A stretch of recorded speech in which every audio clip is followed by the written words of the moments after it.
Olá, caríssimos, tudo bem com vocês? Quem vos fala aqui é o professor Eder Ramos, professor de redação do Colégio Santa Rita.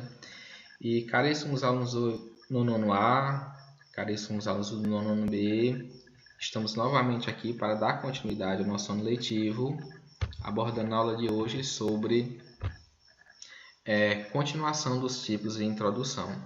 Todo um momento muito importante no texto. Momento que eu sei que muitos alunos dizem: professor, eu tenho dificuldade em iniciar o texto. Depois que eu inicio, não tem problema algum. Então, esse é o momento de você aprender as estratégias de como você iniciar o texto. A partir do momento que você aprende as estratégias, você não tem nenhuma dificuldade. Por que é importante você saber as diversas estratégias? Porque você sabendo as diversas estratégias, pode cair o tema que cair, que você não vai ter dificuldade de encaixar em alguma das estratégias que você tem o conhecimento, ok? Então vamos lá, nós vamos começar pela aula 8 do nono ano, certo? Continuação de tipos de introdução. Só que, doutores,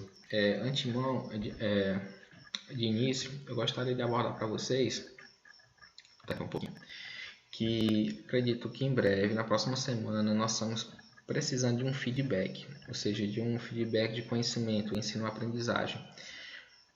Então, nós iremos fazer também algumas atividades avaliativas para poder medir o conhecimento de vocês em relação ao que está sendo tratado em sala de aula. Não tem como simplesmente o professor aqui, por meio de monólogo, ficar aqui abordando aulas e nós não sabermos se realmente vocês estão compreendendo o que nós estamos repassando. Por isso, o objetivo dessas atividades avaliativas que irão ocorrer fique na próxima semana. Mas não se preocupem, tanto questão de data, de como vai ser André ou Fernanda, darão suporte explicando com antecedência, claro, de como vocês irão fazer essas atividades avaliativas. São atividades avaliativas, não são provas. São atividades que acredito que vocês costumam chamar de trabalhos, eu costumo chamar de atividade avaliativa, mas é com uma ideia de quê? Que não é ideia de punir, não é ideia de, como eu posso dizer, uma ideia de punição sarcásticas em relação a vocês. É mais uma ideia mesmo de medir o conhecimento de vocês sobre as aulas que nós estamos expondo, ok?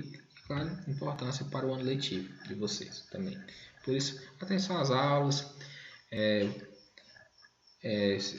Vou repassar algumas aulas para vocês, que eu acredito que as aulas que serão cobradas serão somente aula 1, aula 2, aula 3, aula 4 e aula 5 do nono ano. Nessas atividades avaliativas, que serão duas, que vocês irão fazer primeiramente, que irei cobrar simplesmente no narrativo, a questão do conto e o nanoconto. As demais modalidades textuais, como o texto dissertativo argumentativo, é um preparatório para o Farias Brito, né? Então não vou cobrar nessa prova. Nós estamos se preparando tanto para o Farias Brito, tanto para o ensino médio, como também para o Enem. Porque o objetivo do Santa Rita é isso, é já preparar o aluno o quanto antes possível para quando ele chegar no ensino médio não ter nenhuma dificuldade, e também não ter nenhum problema no Enem. Tranquilos? Então também fique tranquilo, são apenas atividades avaliativas. Muito tranquilo também, vocês não vão ter nenhuma dificuldade. Acredito que não, né, doutores? Tenho certeza que esses alunos tops. Então lá, continuação com o tipo de introdução. Doutores, na aula de hoje nós iremos abordar sobre a modalidade chamada narração não ficcional. Como o próprio nome já diz, é uma narração de uma não ficção, ou seja, de algo real, de um fato. Você questiona: professor, eu posso iniciar o meu texto fazendo uma narração? Com certeza, doutor, você pode tirar nota 1000 iniciando seu texto dissertativo argumentativo com uma narração. Narração de um fato não ficcional é a narração de uma notícia, é a narração de uma situação que seja de conhecimento geral sobre algo que tem relação com o tema. O aluno se questionou uma vez, o aluno perguntou: professor, posso narrar uma situação que ocorreu em minha cidade? No caso era Jaicós. Doutor, não tem problema de onde o fato ocorreu. O importante é que o fato seja relevante. Se o fato ocorreu em Jaicós, que ocorreu em Bocaina, que ocorreu em Picos, se ele tiver uma relevância social nacional, já que o Enem é o exame nacional do ensino médio, não tem nenhum problema. Agora, se for algo restrito à sua cidade de Jaicós, a minha pequena cidade de Bocaina, a cidade de Picos, que não tem um valor social de conhecimento do Brasil, então você não pode utilizar como repertório sociocultural ou como ideia a ser representada, exemplificada no tema, ok? No texto, tudo bem? Então vamos lá. E voltando, uma narração, eu posso iniciar com uma narração? Pode, desde que seja uma narração que seja simplesmente para introduzir o texto. Se você ficar narrando demais, aí se transforma num texto narrativo e não um texto dissertativo argumentativo, ok? Então vamos lá. Vamos pegar esse tema como exemplo: intolerância religiosa no Brasil. Tutores, vamos iniciar aqui com uma narrativa não ficcional. Primeiro, temos que saber um elemento. Qual a notícia? Qual a informação? Que fato narrar, doutores, que represente um fato, uma narrativa que tenha ligação com o tema.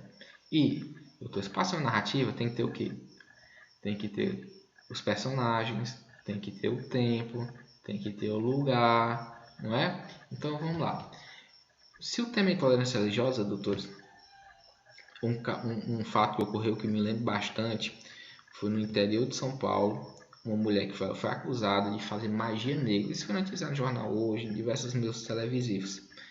Foi acusada de fazer magia negra em relação a crianças, porque ela é de uma religião diferente e ela foi realmente exterminada, ela foi lixada praticamente no meio da rua por a população. Pouco tempo depois descobriu que na verdade foi lixada de forma errônea, que na verdade ela não fazia magia negra nenhuma, simplesmente ela tinha um ritual de sua religião, um ritual específico, peculiar de sua religião, mas não tinha nada a ver com algo chamado de bruxaria ou magia negra, ok? Doutor, isso tem a ver com intolerância religiosa? Será se você, algum grupo, linchar uma senhora, linchar uma pessoa, acusando-a de magia negra, simplesmente porque ela tinha uma forma de se relacionar com a sua religião que é diferente da sua, e você é acostumado? Sim, doutores. Isso claramente é intolerância religiosa. Se tem relevância ao tema, então, professor, como é que eu vou colocar esse meu texto? Como é que eu vou fazer essa narrativa? Lembrando, doutores, narrativa, espaço, que é o lugar, tempo, personagem, ok? Então vamos lá. Em 2014, foi o período que ocorreu, tempo, no Guarujá, local, Litoral Paulista, especificar mais, dar uma informação mais nítida sobre o que você vai expor. Uma mulher, o que foi que aconteceu? Uma mulher foi amarrada, espancada e morta na rua por dezenas de pessoas que, após lerem boatos na internet, a acusavam de utilizar crianças em rituais de magia negra. Essa história, assim como inúmeras outras semelhantes, são resultado da persistência da intolerância religiosa na sociedade brasileira. Doutor, vejamos, aqui teve simplesmente por o fato dos cidadãos verem nos meios virtuais, na internet, que aquela mulher fazia magia negra. Por quê? Com crianças. Porque simplesmente uma forma de se relacionar com essa religião de forma diferente. Tem a ver com o tema? Tem, doutores. Doutores, no final aqui nós temos uma tese. Alguém sabe me dizer qual é o tipo de tese aqui?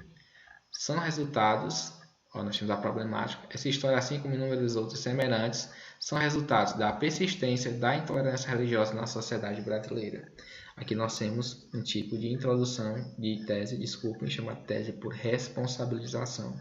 Por que uma tese por responsabilização? Porque colocou o motivo, a causa desse problema, da problemática. São resultados da persistência da intolerância religiosa no Brasil. Ok? Uma narrativa ficcional. A aula fica achando, professor, a narrativa ficcional, acredito que deve ser bem mais fácil. Na hora eu invento uma história, na hora eu crio um personagem, na hora eu crio um espaço, um lugar. Eu faço igual eu faço na redação do senhor, que o espaço tem muita criatividade. Aí não, doutores, no texto dissertativo do Enem, você pode fazer uma narrativa não ficcional para apresentar o tema. Só que tem que ser uma narrativa ficcional, ou seja, ficção, em que já existe na ficção. Por exemplo, uma obra do Machado de Assis, uma série que você tem conhecimento, um livro que você tem conhecimento, uma passagem no livro, um capítulo. Ou seja, é uma ficção, mas é uma ficção que já existe no meio literário. Ok, doutores? Então vamos lá. Pegando como ideia tema, doutores, nós temos o exemplo aqui de o tema sobre os impasses das cadeias prisionais para as mulheres. Então vamos lá. Foi escolher aqui o autor resolveu utilizar aqui como narrativa não ficcional uma passagem de uma série, a série chamada Orange is the New Black, né? Está entre aspas, letras iniciais das palavras em maiúsculo, e como é uma série, no seriado, que essa informação aqui é muito relevante, né? Já que é uma série, você tem que expor que é uma série no seriado. Agora, o que tem relevante para transformar esse repertório em proveitoso, em algo que realmente vai somar pontos? O que tem a ver então com o tema? A narrativa. As detentas da prisão Litchfield organizaram uma rebelião para melhorar as condições de educação, alimentação e outros serviços prestados na instituição e obtiveram relativo sucesso em suas demandas. Pronto, aqui nós já temos a apresentação do tema. Doutores, como eu fiz a apresentação do tema, trazendo a narrativa de uma série, como é na ficção, eu tenho que falar sobre a problemática atual brasileira, mais no campo da realidade. Eu tenho que trazer da ficção para a realidade. Por isso que é importante frases como essa, como já na realidade, ou então fora da ficção, também na realidade, ou então diferentemente da ficção, na realidade. Olha só, já na realidade brasileira, rebeliões em presídios não costumam acabar bem. No conhecido episódio de Carandiru, em 1992, a rebelião resultou em um massacre que vitimou 111 presos. Em 2017, durante as várias rebeliões ocorridas por todo o Brasil, o número de mortos foi ainda maior. Ok, doutores? Então nós temos também uma comparação, tipo de introdução chamada comparação geográfica. O que é essa comparação geográfica? A comparação geográfica vai comparar como outros países tratam a temática e como o Brasil trata o mesmo fator. Ou seja, uma comparação entre nações sobre um tema. É importante você, como dica, você não escolher comparações genéricas, como por exemplo, comparar os países desenvolvidos, países subdesenvolvidos. Não faz comparação na Europa, na Ásia. Então citar, por exemplo, só os Estados Unidos. É errado citar os Estados Unidos? Não, é porque é muito comum, já é quase um clichê. Por ser uma grande potência mundial, a maior, aí tudo que as pessoas, alguns candidatos acreditam que lá tudo é certo e o restante é errado. Cite, doutores, realmente um país específico. Agora é importante que você saiba que esse país realmente tem uma repercussão sobre aquilo, que tem relevância sobre aquilo, ok? Então vamos lá. Tema economia. Enquanto países como Israel, Finlândia, Suécia e Japão investem entre 3 e 4% do PIB em pesquisa e desenvolvimento, esse número no Brasil é de 1,3%. Não à toa, enquanto esses países exportam tecnologia e produtos de alto valor agregado, o Brasil continua em sua posição de exportador de commodities. Ou seja, essa questão de investimento em tecnologia e em ciência influencia diretamente na economia de um país. Porque enquanto você investe em conhecimento, você investe em pesquisa, você está desenvolvendo economicamente também o seu país. E por isso essa comparação. Aí nós temos a introdução de contraste, uma tese de contraste, comparado o Brasil com os países. Vejam como você citar os países de forma específica dá uma maior credibilidade ao texto. Você não cita à toa. Na Europa. Pode ser que na Europa tenha diversos países que não investem em pesquisa. Ok? Doutores? Então vamos lá. Outro tipo de introdução de dados concretos. Agora sobre o tema violência contra a mulher. Os índices de violência contra a mulher na sociedade brasileira são estarrecedores. Nós temos aqui, olha, marcado texto. Nós temos uma marca de autoria. Segundo o mapa da violência, mais de 43 mil mulheres foram assassinadas no Brasil só na última década. Os dados revelam não só os níveis de violência em si, mas também o quanto existe de preconceito, segregação e machismo no Brasil. Doutor, nós temos aqui uma introdução por dados concretos. Quando falamos de dados concretos, é uma lei, você iniciar por uma pesquisa, mostrando dados estatísticos. Agora, muito importante você mostrar qual é a fonte do tema a ser discutido, da notícia, da pesquisa. Que nós temos, né? Segundo o mapa da violência, temos os dados postos, ok? Então, nós temos uma tese aqui. Que tipo de tese você acha que é? Os dados revelam que não só níveis de violência em si, mas também o quanto existe de preconceito, segregação e machismo. Ok, doutores? Nós temos aqui uma tese por responsabilização. O preconceito, a segregação e o machismo são provocadores da problemática que é a violência contra a mulher. Então, nós temos uma tese por responsabilização também, doutores. Temos uma tese também chamada tese por questionamento.